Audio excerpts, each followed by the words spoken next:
Hello friends, and welcome to episode number 2 of Rocketry Progression. Big number 2! Now I'd like to begin by issuing a solemn and heartfelt apology to anyone who suffered their way through the unmitigated disaster that was episode number 1 of Rocketry Progression. Seriously, it was so bad, I just talked to the camera for what felt like hours. We didn't launch or build a single model rocket. Now in my defense, it's not exactly model rocket launching season. Took me a good 30 seconds to clear all of the snow from my tiny commuter vehicle this morning. I think the only important takeaways from episode number 1 is that you should join a model rocket club and attend a group launch. That way you can steal all the good ideas from the other people there. At the end of last episode, we made a list of goals, which absolutely positively contains no spelling errors whatsoever.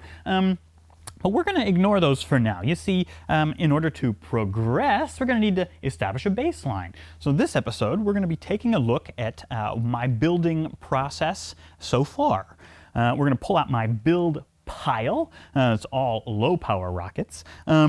And I call it build pile. Well, you see, I don't like to build just one model rocket at a time. I prefer to build, well, dozens of model rockets all at once.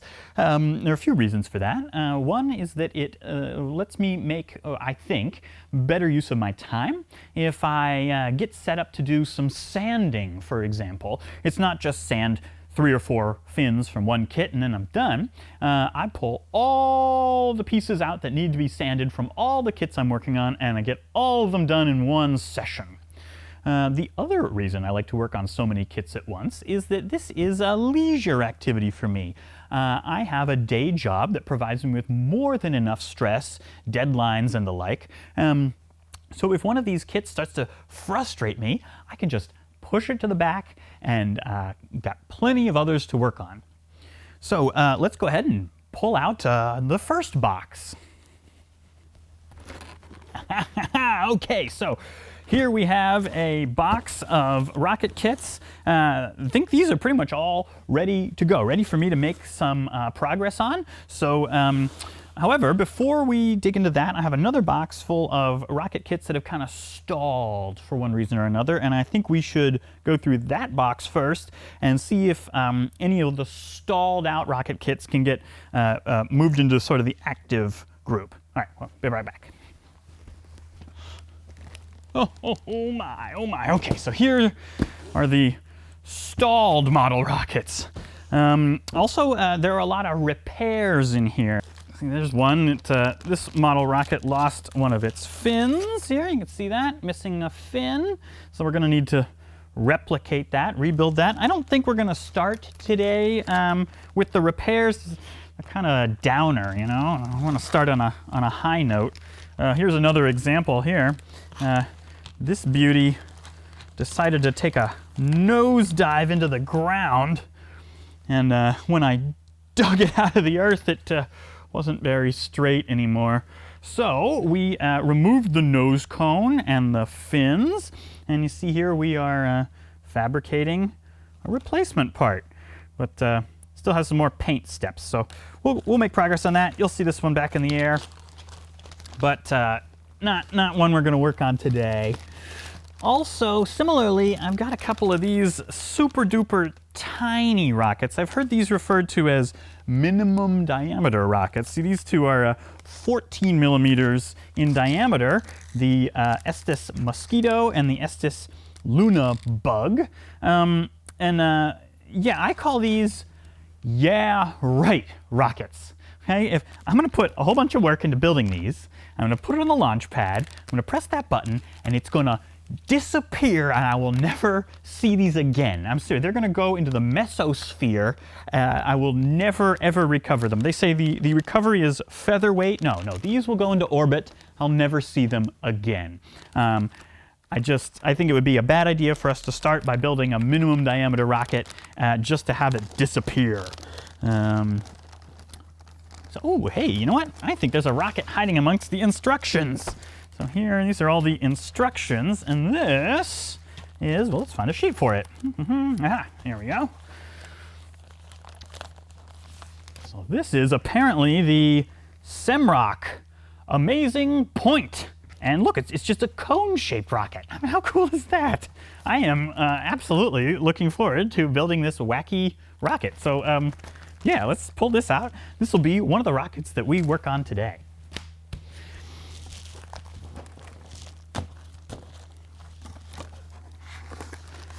Ooh, so sad. Here's another repair. This was one of my favorite rockets. It's called the Twin Factor, the two-stage rocket with these cool ring fins.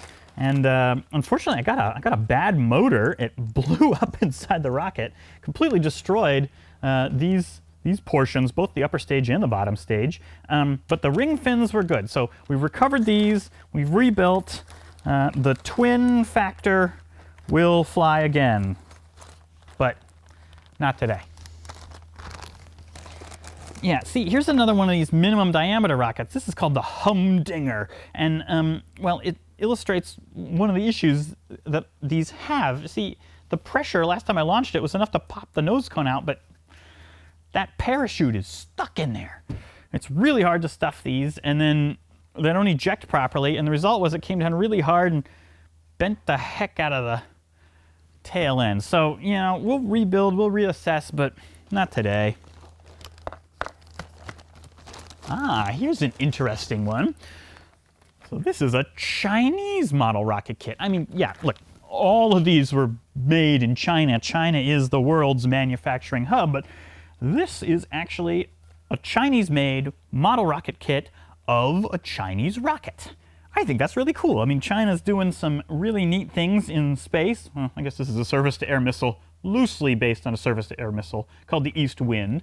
But still, it's going to be really cool. I got this from the Apogee company. I guess they encountered this kit and asked permission to repackage it with English instructions. And yeah, I'm looking forward to building this kit from Apogee. Oh, sounds like we got a delivery. One moment. Speak of the devil, Tim Van Milligan, Apogee Components. Spend a lot of money with that company.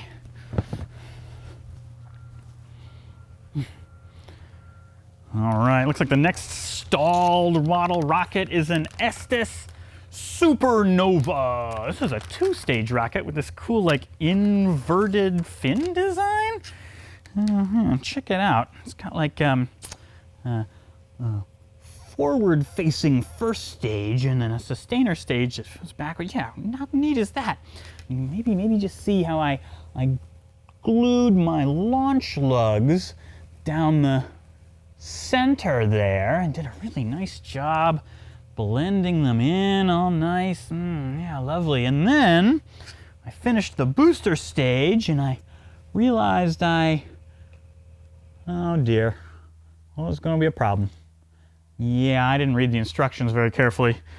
The fins on the booster are in line with the launch lugs that I put in there. Oh dear, oh dear. Well, my solution was to add another launch lug on this side. That's gonna be how we launch when it's a two-stage rocket, and we'll use these when we launch one stage. You think that'll work? Is that acceptable? I don't know. We'll see. But yeah, need another couple coats of paint, and then this will be back in track, but not today. Ooh, I see another in here that I think we can pull out of the stalled one. This is an Estes Mini Fat Boy. And this one actually stalled out because I was having a heck of a time with the paint. But I think we figured it out. Looking pretty good today. I don't watch a lot of horror movies, but I think the issue that I had with this one was I accidentally put a lacquer over top of an acrylic, and it didn't end well. I'm fairly certain that texture is the same texture you find on the face of the monster/villain from the Nightmare on Elm Street series, Freddy Krueger.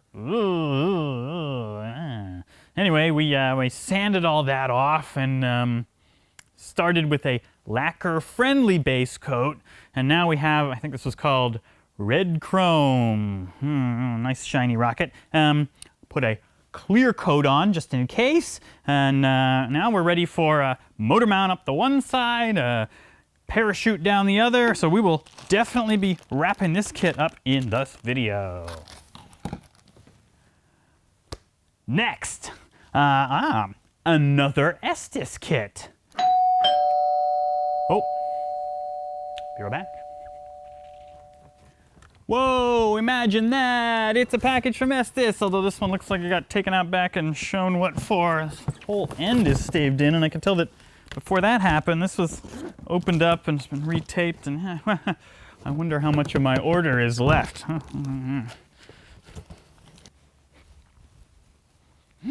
Okay, next up is the Estes jetliner. Now, I actually think we might wait on this one. See, airplane-shaped rockets was one of our not at all misspelled goals, and this rocket, as you can see, is kind of airplane-shaped. So I imagine there's going to be a whole episode or more on airplane-shaped rockets. So let's hold off on that one.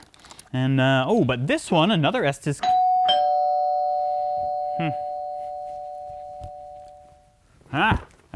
No. It's not another order from Estes. This is from a company called Supply. And Supply is pretty much the best kept secret on the internet if you want to mail order Estes rockets. They're like not quite half off or something. So I spend a heck of a lot of money buying Estes rockets from Supply. That's about right. All right, next.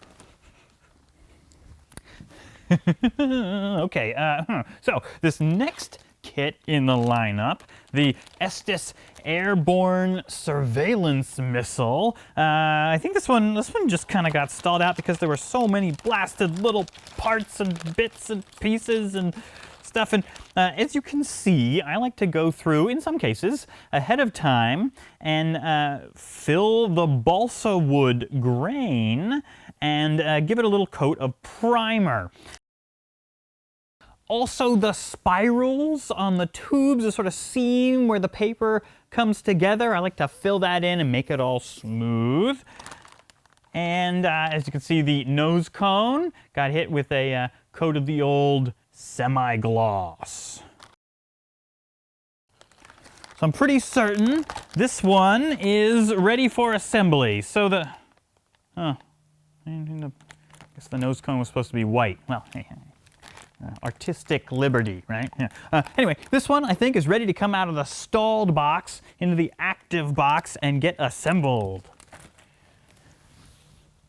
Next up, oh yeah, the Vesta Intruder. I remember when I put this one away. I think, unfortunately, I think this is another launch lug misplacement issue.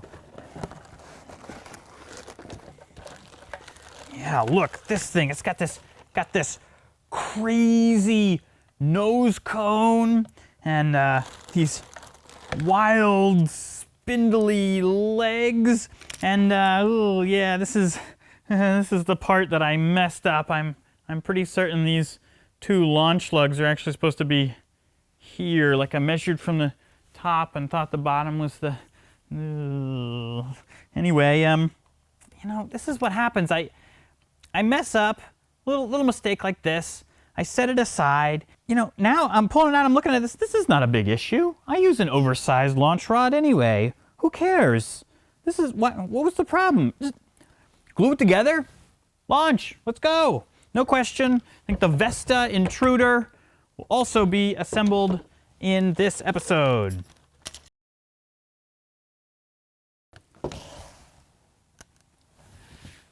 All right.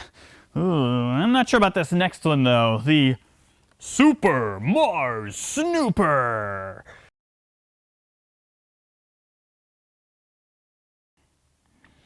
I've got a lot to do on this one before it's ready for assembly, but it's a convenient way to show off the stages that I go through to prepare the surface. See, first I will fill those pesky spirals and transitions with a wood filler, and I'll sand that back so it's nice and smooth. And then there's a spray-on filler. And this will get sanded, and you know, there might be a sand and spray sort of rinse and repeat thing. But yeah, we got a bit more work to do on this one before I'm ready to put it together. So little view of things to come there.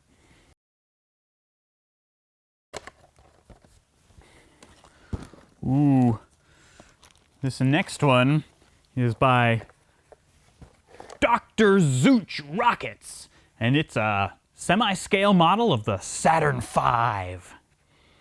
I set this one aside because, well, it kind of intimidated me. I want to get it right. I want all the little details to look correct, and, well, I want to take my time in order to get those details correct. We'll get to this eventually, but not today.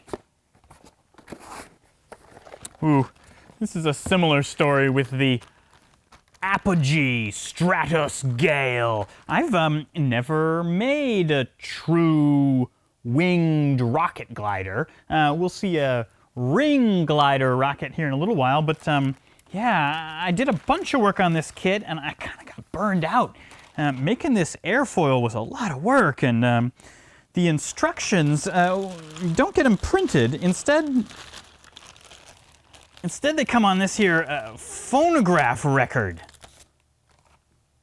I don't actually have a phonograph record player, so I had to go with the YouTube version, right here on the same site. But still, it was kind of difficult to follow along. Once I got lost a couple times, finding my place was difficult. So yeah, I'm looking forward to getting a second wind and reassessing the Stratos Gale when maybe I'm a little better prepared for how detailed it is. I will say, though, I seem to have spoken too soon with that comment about all of these being made in China. The Amazing Point, the Saturn V, this one, all clearly labeled, made in the USA. These rockets will make an appearance in a future episode, but I'm going to go put them away for now. And what do you know? Made in the USA. I'm excited about this one. This is a new company for me. I've never made a Fliss-Kits rocket before. This is the Fliss-Kits Bullseye. And yeah, I'm excited about this for a few reasons. First off, it has a bovine theme, and I really love animals. I did a little bit of the pre-painting here. And you see from this alignment jig, it has a very prominent ring fin. And ring fins were one of our not at all misspelled goals from last episode. So yeah, I'm excited to try out the Bullseye.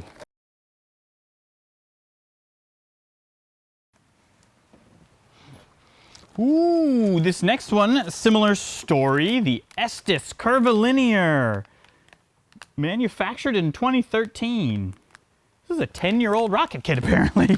It also got some pre-painting and features a, well, slightly less prominent ring fin. Yeah, pretty tight, actually, but it's a ring fin, it counts. Very excited to get up.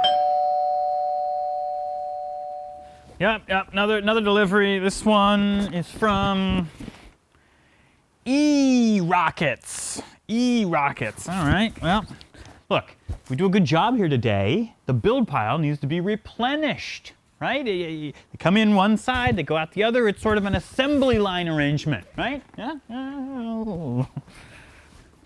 So next up, we have the Custom Rocket Company's Galaxy Rescue. They sell a few variations of this with some military themes. This one's got sort of a Coast Guard Red Cross thing going on, which I really dig. I've actually done most of the tricky assembly already.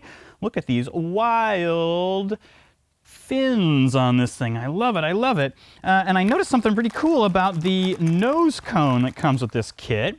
It is translucent, so light kind of goes through it, and this gave me an idea. I recently found this like light up toy thing. I think we're probably gonna have to kill the lights. I don't know, Wilman, if you want to help me with that.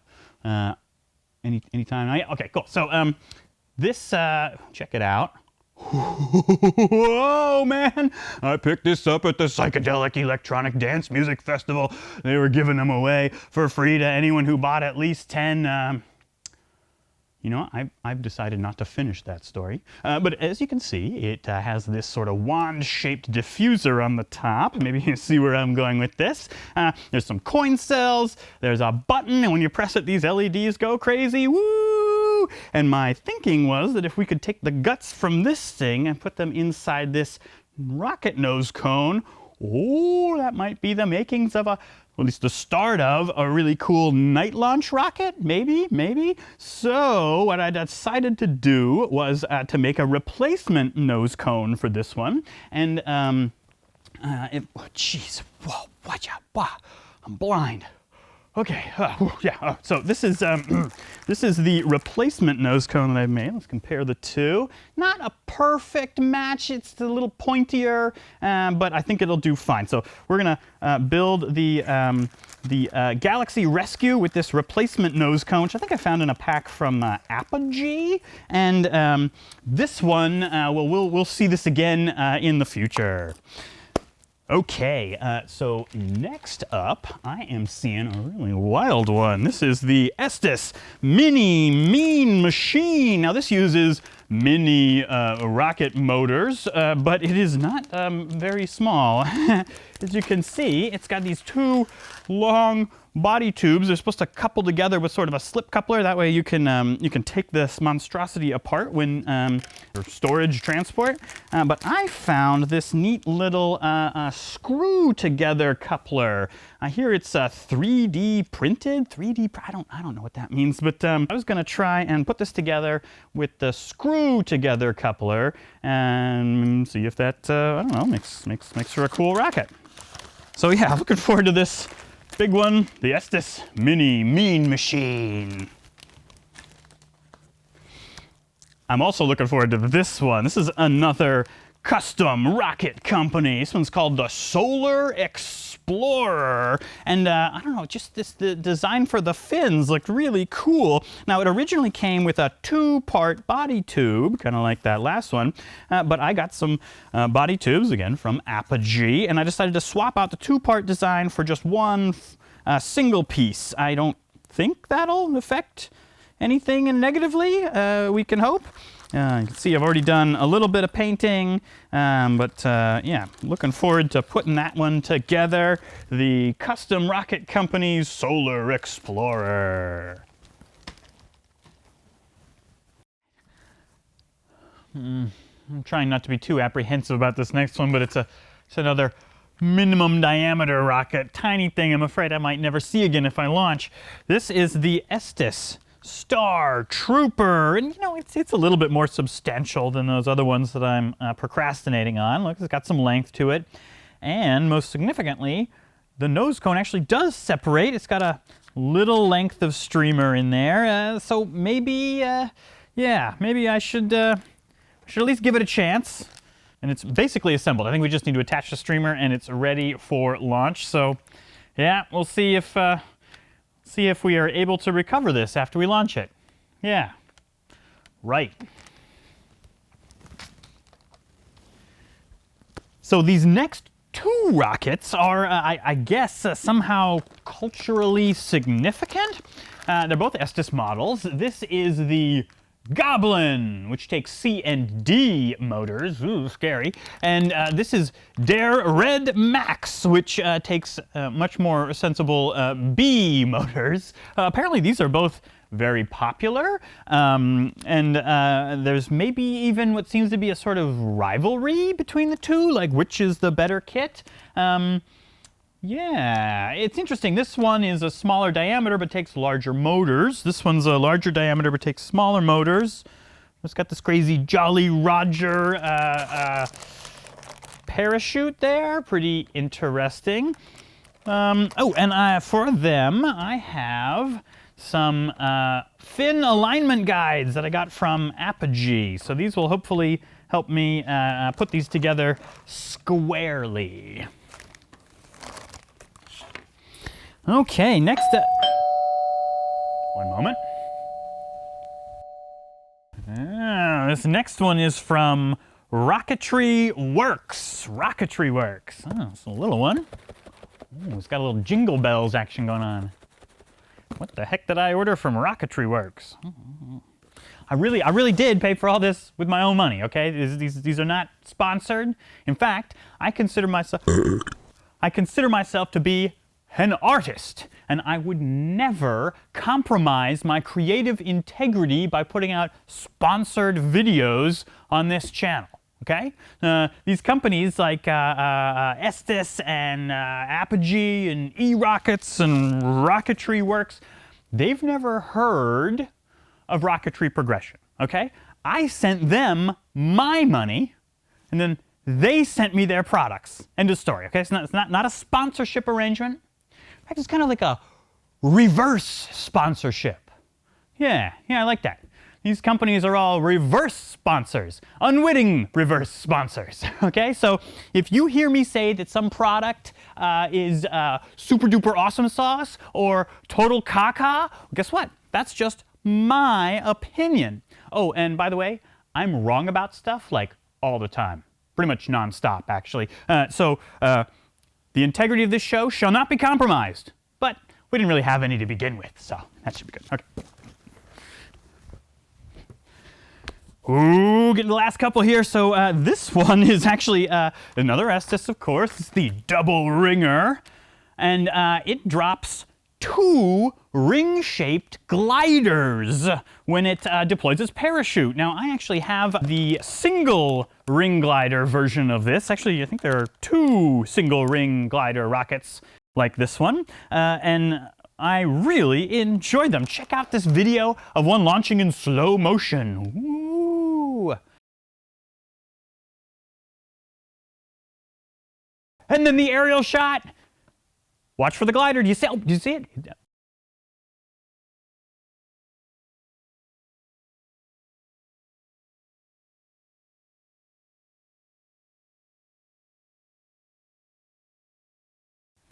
If you blinked, it's gone.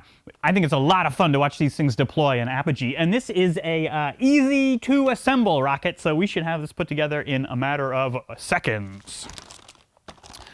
All right, last but not least, another that I've basically finished working on here. This is the Estes Yankee. Patriotic theme there. And if you don't look too close, you won't notice the ugly seam where I realized I had done my paint at sort of the wrong ratio and had to kind of redo it. But yeah, this one just needs its parachute stuck in there. Oh no, no parachute for this one, a streamer. Needs its streamer installed, and then we should be ready to go with the Estes Yankee. All right, well, so I'm going to need some tools. I'm going to need some stuff for marking and measuring and cutting and, of course, gluing. So I'll be right back with those. All right, here we go, here we go. So, as I surveil the lineup of rockets that we've put together, I'm attempting to group them together in my mind based on what tasks they need next in order to advance them towards their goal. I think something like 6 of the 15 rockets we've laid out here will be getting an additional painting step. So the goal for those will be to get them ready for paint. The rest of them, I believe, I hope, we'll be able to get them ready to launch. So I'm noticing, for example, that the Yankee and the Star Trooper, probably because they're minimum diameter rockets, are ready for the recovery systems to be installed, and that's all they need. The Mini Fat Boy and the Galaxy Rescue, they already had their fins attached, so they're ready to receive their motor mounts. Then they'll need their recovery systems, then they're ready to launch. Similarly, I see that there are some rockets that are pre-painted, like the Bullseye and the Vesta Intruder and the Curvilinear. Those need to get their fins attached, then their motor mounts installed, then you see how this is going, right? I think the task that we're going to start with is paper cutting. The two ring gliders in the double ringer, if they were assembled, then that rocket would advance to the category of only requiring its recovery system to be installed. And similarly, the amazing point down there, if we assembled or at least got ready for what do I call it, the body cone, then I think it would advance to the category of needing its fins attached. So I believe those are going to be what I start on. And I think, if I'm not mistaken, that means we're ready to switch over from me talking to the camera to some kind of musical montage or time lapse or something, right? Right? Are we done? We done with me talking to the camera now? Please? Please? Oh, thank the heavens. Oh, talking to the camera is so hard. I just want to play with my toys. I don't want to talk to the camera anymore. Okay. Yeah, I think the really important question, though, is have we decided what kind of music we're going to be using to soundtrack the videos? You don't want to ask me. No, it'd be all hardcore punk rock or like weird independent hip-hop music. Well, you think that would alienate the audience? Oh, I got one for you. How about virtuoso jazz fusion guitarist Masayoshi Takanaka? It's like my favorite. Seriously, I love it. If you leave it up to me, we would scrap this whole model rocket theme, and the channel would just release bootleg videos of Takanaka-san's band playing live. Like, seriously, just cue the jazz music.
All right, I think it's time for a sit rep, which I think stands for situation report, which is a progress update. I did my paper cutting, so the double ringer is now double rung. The amazing point then instructed me to assemble these internalized fins, but it said this is the step where you want to do the painting, since of course the body cone will cover everything up after that. So unfortunately, due to the weather, I suspect the amazing point is going to go back into the stalled rockets bin. It was at that point that I realized a couple of rockets had another step that I'd forgotten about. See here, the Solar Explorer, for example, it has this enlarged little bump on the backside there, and hey, I like a little bump on the backside as much as the next person, but I think as the cameras were on me, I was following the instructions very closely, and I installed the motor mount because it said to. I already regret that. I can see it's going to be a pain in the butt to paint around that without getting overspray in there, so I kind of wish I'd left that step for the end. You might be able to see some of the lines, marks. So this one, all ready for fins. Similarly, the airborne surveillance missile had some centering rings and a bunch of marking that needed to go on. There's also going to be some like dowel rods that kind of stick out from roughly this green ring and attached to this sort of notched ring. And I was just looking at this and imagining trying to paint around and under it. So I think this one, we're going to attach the fins before we mate this together. Oh, no, I shouldn't say that. Before we couple, no, before the insert, yeah, I think we're going to attach the fins and then do the painting and then connect the two halves together. Okay, yeah, that wasn't dirty at all. With that, I believe we're ready for a fantastic fin stravaganza where pretty much all these rockets get their fins attached. Now the east wind, that uses these plastic fins, which from what I can tell look like they kind of friction fit. They slide down into the grooves like that. Oh, very tight. Nice. So I'll probably add a little bit of plastic glue, but really, that's nice and secure as it sits. The rest, it's all wood, and I'm going to be using, I think I've shown these off, some various types of fin alignment jigs. This one came with the rocket. It's sort of a vertical one where they'll sit down and get aligned vertically. And these are the apogee ones where you insert the fins. And you may be able to tell, maybe not. I kind of had to enlarge the fins a little bit, or enlarge the slots a little bit to fit some of the fins that I've pre-painted. So I think with that, we're ready to head on back to the musical montage. And, you know, whatever generic, royalty-free, boring music you guys go with instead of my awesome recommendation of the jazz guitarist. I'm just saying, hey, prove me wrong.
Oh dear, oh dear.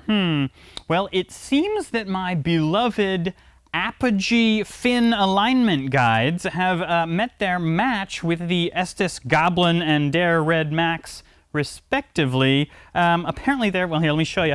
Their very pointy fins are just a few millimeters too long to come out of these slots. See, if I try and remove it in this direction, it runs up against there, and if I try and push it in this direction, oh boy, oh dear. Well, I have a solution.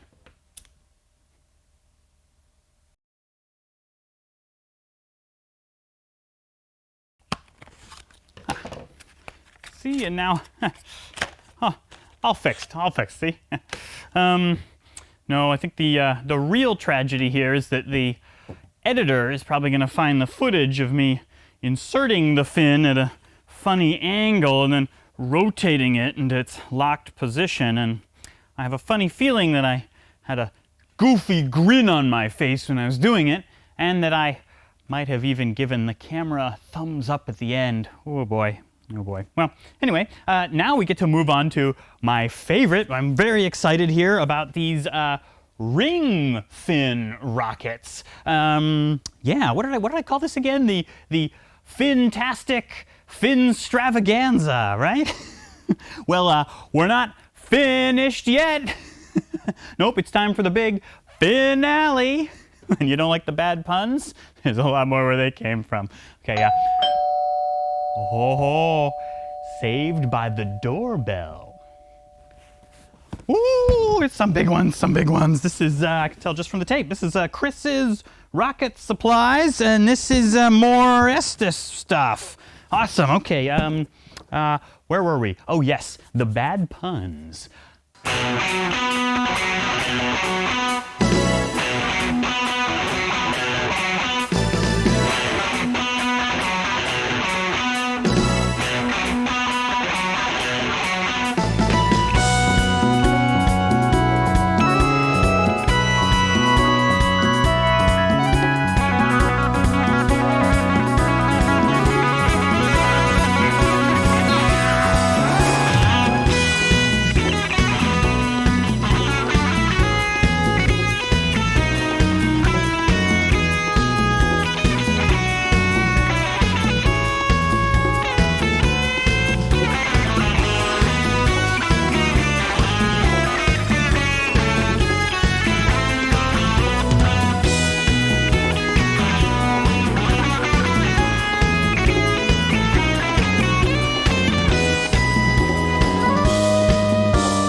Yeah, those two did not disappoint. The Estes one has a sort of a subtle ring fin, a low profile thing, but it's there. It's cool, it's different. I like that. But this Fliskits, boy, yeah, I'm really into this huge honking ring fin with the weird, I don't know, floating fins coming off of it. Very cool. The bullseye. Yep, I gotta say, just because the bull on the packaging looks pretty unhappy. Bullfighting, bad. Model rockets with funny names, good. So yeah, we cool. Oh, one moment. All right, this one's another one from E-Rockets, and this one got in a fight. North Coast Rocketry. All right, exciting. Let's see. We just wrapped up the bull. Well, oh no, we weren't done with the bullseye. We have to put its parachute on. I know there's some more parachutes. I see a motor mount. Okay, we're not done yet. We're on the home stretch. We're not done yet. Back to work.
Take some long, hard looks at these minimum diameter rockets before I lose them.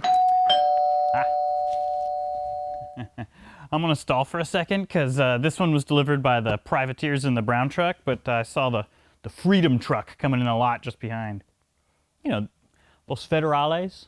Yeah. So this one is from, I'm gonna pronounce it, Ollie Oop Model Rockets, but it's not spelled like the skateboard trick or that comic strip character who's a caveman who wears a top hat, and it's spelled like I don't know, like the masculine name, but I'm pretty sure OOP in this case stands for out of print, and this person is primarily, I'm not sure if that's what I bought this time, but this person is primarily a dealer in out of print model rockets. I think there's a whole collecting base on rockets that aren't in print anymore, but okay, there you go. All right, more from Estes and another one from Axupli. Boy, I love this company's products, especially when I can buy them at this company's prices.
I think we might be about done.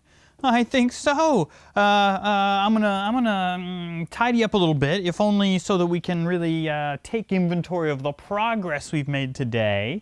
Kind of separate the rockets that are gonna need some more work from the ones that are ready to launch, and probably clear the packing material away from those, and then, or I'll go get the door again. It's a lot for one day. It's another one from Rocketry Works, and this one's from a company called Sticker Shock 23. Stickers, yeah, stickers, but like rocket size. So I don't know, decals. I don't really do decals. They kind of terrify me. So this is kind of new territory. Hopefully it'll be fun. All right, where was I? Yeah. Oh, okay. I've got to clear a few things away. See how long this takes me here.